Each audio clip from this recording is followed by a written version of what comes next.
This school's gonna burn.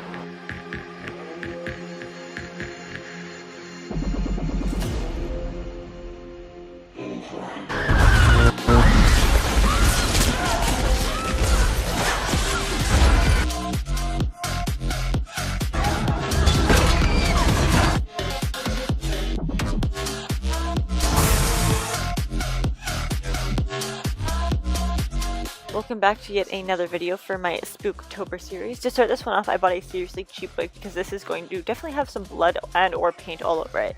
You can most definitely use any actual blood for this. Obviously fake, guys, don't go killing anybody.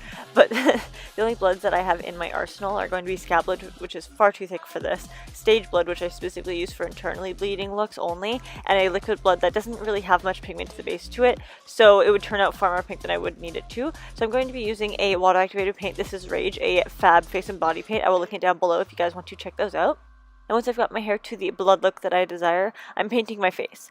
As this is going to give the effect of blood dripping down on me, I'm simply going to use a little bit of water, tapping it into the red paint, almost like dragging it back and forth, just get some pigment to it, and then going back into the water to dilute it and then make it drip as blood would if it had been dropped from a bucket onto my head.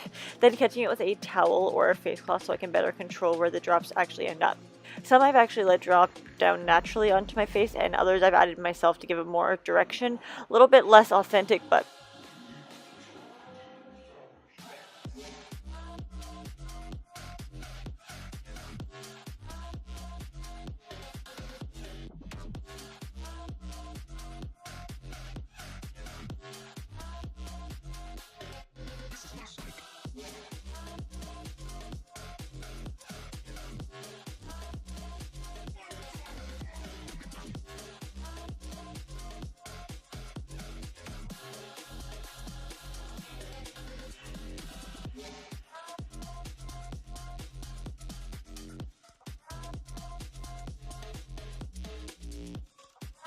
I continue this down my chest and shoulders, and lastly down my arm.